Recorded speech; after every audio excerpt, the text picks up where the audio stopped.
Ever wondered if you could have endless boosters and breeze through Candy Crush Saga? Let's explore the truth behind unlimited boosters and levels, separating fact from fiction. The short answer is, there are no legitimate hacks for unlimited boosters or instantly unlocking every level in Candy Crush Saga. The game's server-side architecture prevents these kinds of modifications. Many websites or videos promising these hacks are often scams, designed to steal your personal information or infect your device with malware, so steer clear of those. Instead, focus on playing smart.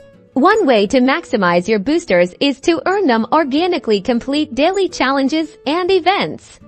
Candy Crush Saga regularly offers opportunities to win free boosters. Take advantage of the daily treat, time challenges, and episode races to accumulate boosters legitimately. Focus on mastering the game's mechanics. Learn to create special candies like striped candies, wrapped candies, and color bombs. Combining these candies creates powerful effects that clear large portions of the board and help you complete levels faster.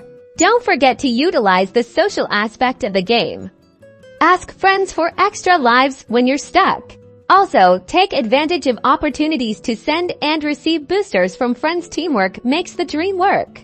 So, while unlimited boosters are a myth, strategic gameplay, consistent participation in events, and social interaction can significantly enhance your Candy Crush Saga experience. Play smart, stay safe, and enjoy the sweet challenge.